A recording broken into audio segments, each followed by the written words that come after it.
aquí en la ciudad de Trujillo. Ese espacio también es conocido con el nombre de Casa Urquiaga. Es una de las primeras casas construidas en la ciudad de Trujillo con la Fundación Española de la ciudad, que fue oficialmente el 5 de... A lo largo de su recorrido entonces verán pues más o menos cómo ha ido cambiando la casa conforme el paso del tiempo, ¿no? A través de estos los 3 siglos del periodo virreinal y los 2 del periodo republicano, ¿no? Pero primero comenzaremos en este caso por una pequeña sala permanente en la cual se exhiben diversos objetos relacionados con la historia peruana y la historia de Trujillo en particular, ¿no?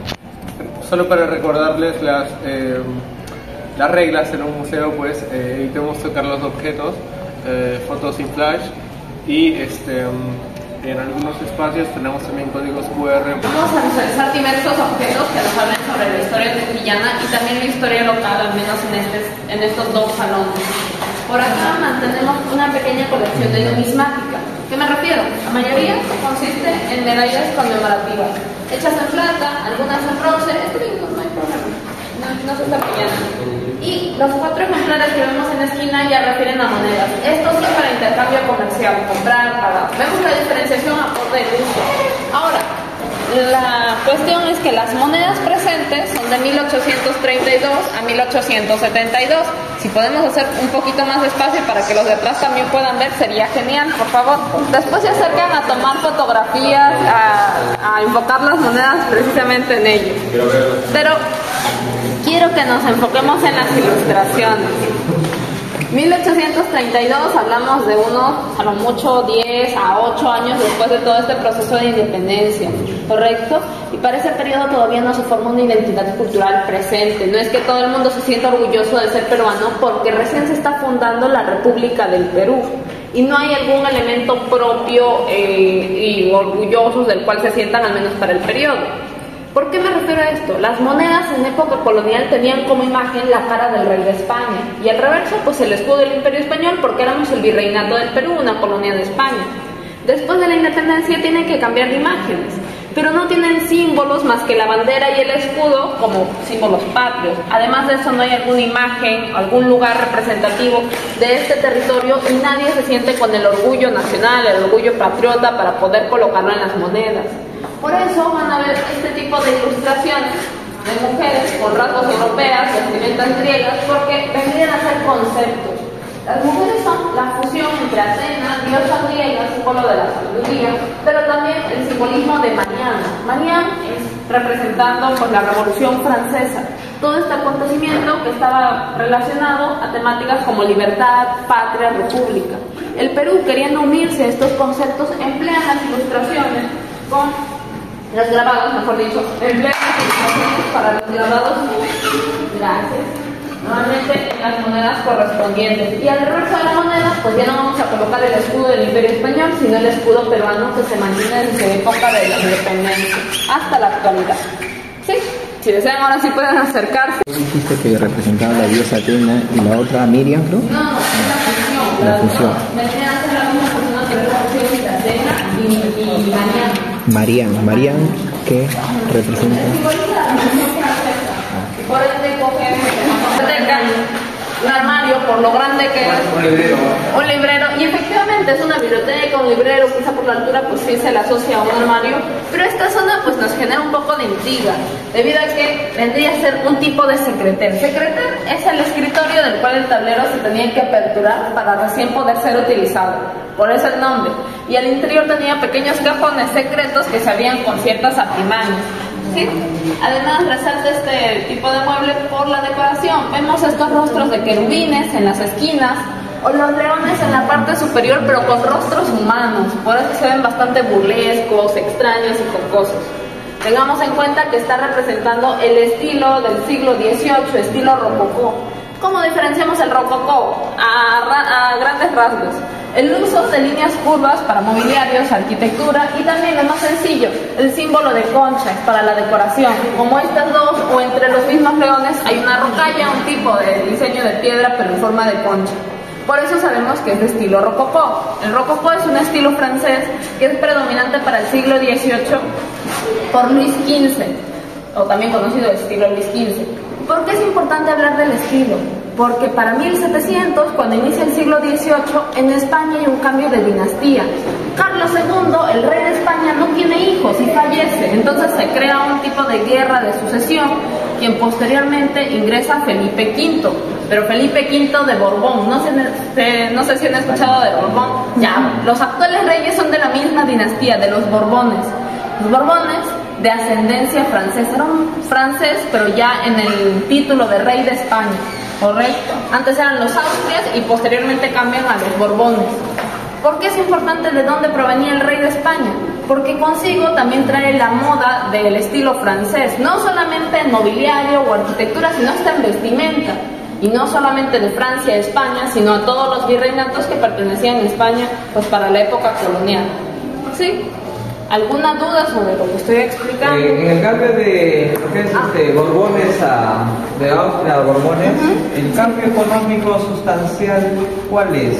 No podría precisarle, desconozco acerca del cambio económico. Sé que mantienen varias reformas, las reformas borbónicas, pero al menos lo que yo conozco vendría a ser urbanísticas. Acerca de la política se trata de evitar el nepotismo en general, o en muchos casos sobre la urbe, que es lo que más he leído y escuchado, acerca de la distribución de la misma ciudad, el ordenamiento de ella misma, y aparte de eso, ahí sí no le podría indicar claro, del aspecto económico. Es una modernización, ¿verdad? Muy bien, gracias.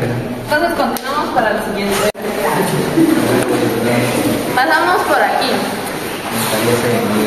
Quien estamos visualizando es a don Bernardino Calonge y Ochaitas, uno de los gerentes del Banco de Trujillo, del cual vimos los billetes, y asimismo propietario de esta casa. Don Bernardino no tuvo hijos, por lo cual el próximo heredero de la propiedad fue su sobrino, don Alberto Urquiaga Calonge. Les explico al menos este tipo de descendencia, porque el nombre de Casa Urquiaga no es por el primer residente de la propiedad, que fue don Rodrigo Lozano, un conquistador, ni por los consiguientes instituciones y personas que llegan a obtener la propiedad como don Bernardino en el siglo XIX, sino por la última familia residente de la casa que llevaba el apellido Urquiaga como principal, y la misma familia que decide vender la propiedad al Banco Central de Reserva en 1972. ¿Correcto? Entonces vendría a ser por esta última familia que la casa se llama Casa Urquiaga. Y uno de los huéspedes ilustres de la propiedad, don Simón Bolívar. Cuando ven esta pintura, ¿qué les transmite? ¿Qué parece que nos quiere decir? ¿Cómo lo sienten? ¿Qué estaría haciendo? Acá en la etapa de la independencia, pues. Ya, independencia. Bolívar en Trujillo. Trujillo, pues. Sí, ahora nos enfocamos en la pintura. No exactamente en el libertador don Simón Bolívar, sino en la pintura. ¿Qué es lo que les transmite la pintura? Aquí me dijeron pensativo. El pensamiento, la estrategia, el análisis. Ahí está, análisis. No parece simplemente pensando, sino estudiando algo, mirando fijamente a alguien o algo y pensando qué es lo que va a hacer. Por aquí se quedaron callados, ¿qué pasa? Seguiremos pensando. Seguiremos pensando igual que Bolívar. Sí. Vemos que esta pintura nos está mostrando pues a un Simón Bolívar mucho más calculador, más frívolo, más serio, ¿no? ¿Por qué les pregunto esto? Para saber también qué es lo que nos transmite el artista. No solo está reflejando a don Simón Bolívar, sino que nos está mostrando una faceta diferente. Quizá una referente pues a la dictadura que empleó en este territorio, porque fue el régimen al menos que se empleó. Y si nos volteamos y nos concentramos en la escultura que está a su tras, les transmitirá lo mismo. Pensarán que quiere representar lo mismo al artista. Para mí significa libertad, en el caballo, lucha, guerra. Triunfo, guerra, libertad, exacto. Claro. Pero también tengamos en cuenta que quien realiza la pintura es doña Edna Velarde ya en el siglo XX, póstumo a su fallecimiento después de bastantes años, y no podemos definir que así fuera su rostro, es una interpretación de la pintora también. Discúlpame, ¿quién realiza la pintura de esa famosa pintura? Edna Velarde. Edna Velarde. Justamente esa famosa pintura está en varias instituciones educativas y en los libros. La abuela, la gran unidad. En los libros también de la... Efectivamente, influye mucho las imágenes hasta en los mismos libros, el cómo se concibe la imagen o el rostro de personajes históricos y cómo en muchos casos también son europeizados o con rasgos caucásicos, ¿no? Influye mucho en lo que estás transmitiendo a las personas que están viendo o leyendo este tipo de textos. Por eso es bastante importante al menos analizarlos. Pero nos enfocamos en el personaje, Sánchez Carrión. ¿Les sonará? ¿Habrán escuchado del mismo? Claro, sí. ¿Qué se acuerdan? Guamachuco. Termina en Chuco, no se preocupe, estamos para aprender. Exactamente, nacido en Guamachuco, conocido por ser un ideólogo. Su mayor contribución son sus ideas. Algo curioso, porque nosotros, al menos en nuestra historia del colegio, lo que más nos enfocan pues vendría a ser en personajes de guerra, en lo bélico. Recordamos a San Martín o a lo que vendría a ser Simón Bolívar, porque son militares que incursionan en la política, que son dirigentes, que son obviamente planificadores en todo el aspecto militar. O quizá a un periodo posterior, la Guerra del Pacífico, uno se acuerda de Miguel Grau o Alfonso Ugarte por ser mártires, ¿no? Y a veces nos enfocamos tanto en las personas que están al frente de la guerra que nos olvidamos de los que ni siquiera están ahí mismo. Sánchez Carrión vendría a ser un ideólogo, un político, porque fue el escritor de la primera constitución peruana, dándole el marco jurídico y legal a la naciente república, y asimismo fue parte del primer...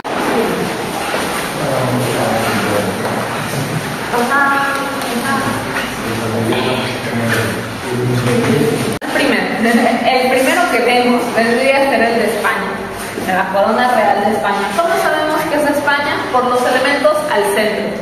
No soy especialista en heráldica, pero lo más sencillo que podemos identificar vendría a ser el reino español de Castilla y León por los mismos símbolos, o el reino de Aragón por las franjas que lleve, ¿sí? Además sabemos que el escudo es del siglo XVIII, 1700 en adelante. ¿Por qué? Por estos pequeños símbolos, aquí hay 4, 2 en esta sección, 2 en la consiguiente, que vendría a ser la flor de lis. Si les abramos el flash, por favor. Aquí. Gracias. Bueno, la flor de lis es símbolo de los Borbones, y yo les había dicho que hay un cambio de dinastía en España de los Austrias a los Borbones justo en 1700. Entonces, este escudo tiene que ser más o menos para el siglo XVIII, 1700. ¿Sí? Y hoy día quiero que nos enfoquemos también en 2 elementos puntuales. La cruz de Borgoña, esta cruz roja con pequeñas espinas, y la corona en la parte superior. Les indico estos 2 elementos porque también lo pueden ver en el escudo de Trujillo, que está a la vuelta. Así, no solo cambia el color de rojo a dorado, la cruz de Borgoña, la corona, como está copiando los elementos del escudo español, simboliza el imperio español.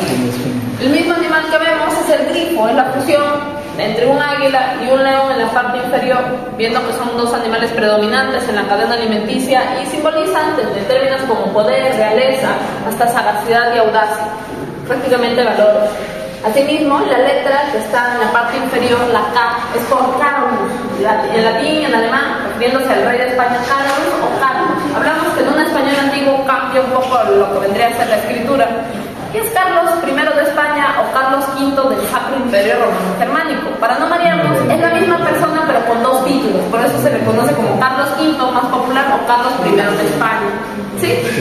¿Quién era? Pues el rey de España durante la fundación de Trujillo aquí en América, y quien envía el diseño del escudo a esta ciudad. Estas se aperturaban los 2 acorde a la cantidad de invitados, pero si hablamos de reuniones o juntas, y hay una diferenciación bien marcada, no solo por el espacio, sino también de género, donde el primer salón era solamente para caballeros y el consiguiente solo para damas. Por eso refleja su mentalidad. Una mujer no podía ingresar e interrumpir la conversación de hombres, y un hombre inmiscuirse en tema de damas. Por eso hay este tipo de división con un muro bastante grueso, también por los materiales empleados en las casonas, adobe quincha. ¿Sí?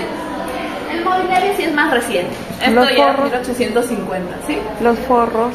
El tapizado es réplica. Los originales son de tela. Estos sí serían réplica un poquito más actual. Y los retratos, bueno, no retratos, los cuadros referentes a la religión católica son de época colonial, pero no corresponden al espacio. Imagínense que ustedes serían visita de la familia Urquiaga, que están en plena fiesta, conversando, socializando. Y después se fijan en un pequeño cuadro en la esquina de flagelación. Bastante brusco para la actividad que hacemos, ¿no? Nosotros solo venimos a conversar, a charlar, y ver uno de estos cuadros un poco grotescos nos ponemos nerviosos. Por ello es que este y los demás cuadros referentes a la religión no corresponden a este espacio. Tendrían que ir pues a un oratorio, un salón específico para estas actividades, no al salón para visitas ni al consiguiente. Sí, están solo para exhibición, actualmente para el museo.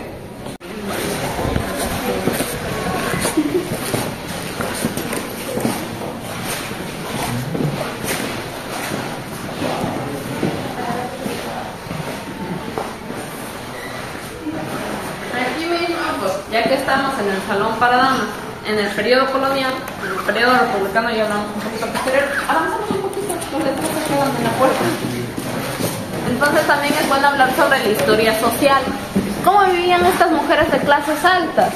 Tenían varias restricciones sociales, muchas de ellas, al menos las de élite, no podían siquiera salir a las calles solas, tenían que salir acompañadas de sirvientes, hermanos, padres, hasta esposos, hasta mujeres casadas. No podían salir solas porque tenían que guardar el honor propio y el honor de sus grandes familias de prestigio, sus apellidos de renombre. Por eso digo mujeres de clases altas. El otro sector social, clases bajas, no tienen la presión social de no andar saliendo solas. Primero, porque no tienen grandes familias de renombre, y segundo, porque no van a priorizar el honor propio más que su alimentación. De ello vivían, a ello se dedicaban, tenían que salir a realizar sus diferentes actividades al ámbito público, a la esfera pública. Las mujeres quizá que tenían mayor libertad económica habrían sido las viudas, pero también tenían ciertas condiciones. Si una era viuda, pero no tenía, por ejemplo, una buena posición social, volvía a estar bajo el seno familiar, y quien se encargaba de administrar todos los recursos del esposo fallecido no era la viuda, sino el padre de la viuda. O si tenía, por ejemplo, un hijo y era legítimo, se convertía en mayor de edad.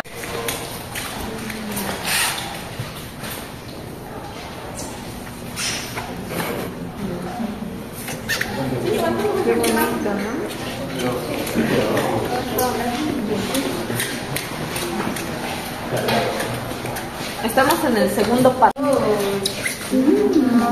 ¿Qué objetos pueden ver por ahí los que están más cerquita? Mencionan, por favor. Una bañera. Bañera de mano todavía. Ya. Una cama. Ropero. Cómoda. Una cómoda. Candelabro. Estos objetos. Pero es la realidad.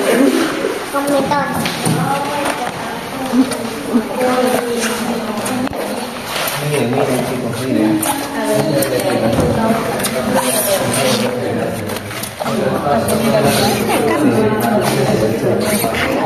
No me mandes a mi madre, ya te he dicho ya.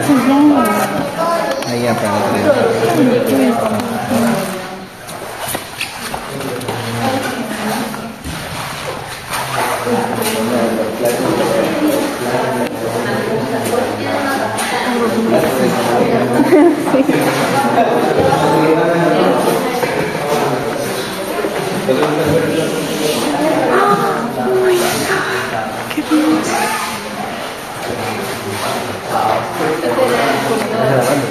Muy bien, muy bien. Cállate.